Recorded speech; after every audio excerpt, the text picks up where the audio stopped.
বিসমিল্লাহির রহমানির রহিম। আজকে 22 তারিখ শনিবার।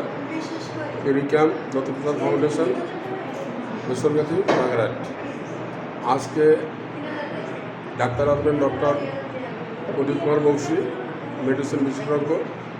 আমরা এই মানব সেবা আজ 3 বছর ধরে চালিয়ে আসছি সুন্দরভাবে। অনেক রুগী আজকে 50 জনের উপরে রুগী পর্যন্ত সিরিয়ালে চলে আসছে। 2 জন ডাক্তার আসবেন, আরও থেরাপি ডাক্তার আসবেন।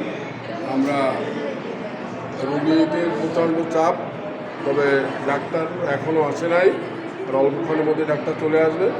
আমরা যাদের মাধ্যমে আমরা সেবার আয়োজন করেছি তারা হলেন আমেরিকা প্রবাসী সিপিএ রফিকুল ইসলাম জগলু সাহেব ও তার বড় ভাই সাবেক সচিব গণপ্রজাতন্ত্রী বাংলাদেশ সরকারের ডক্টর ফরিদুল ইসলাম বাবলু সাহেব।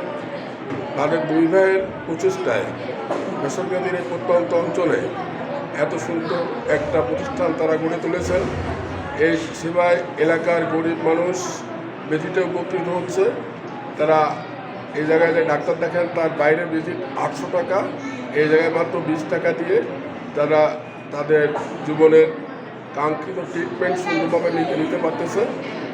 এবং আমরা সবার কাছে দোয়া চাই যাতে আগামীতে আরও ভালো সুন্দর সেবা এই এলাকার বাগেরহাট সদর এবং কচুয়া এই 2 উপজেলার মানুষ বেশি এই প্রতিষ্ঠানে আসে এবং তাদের সেবা দিয়ে থাকি। আগামীতে যাতে আরও ভালো সুন্দর সেবা দিতে পারি সবার কাছে এই প্রত্যাশা করি। আল্লাহ হাফেজ।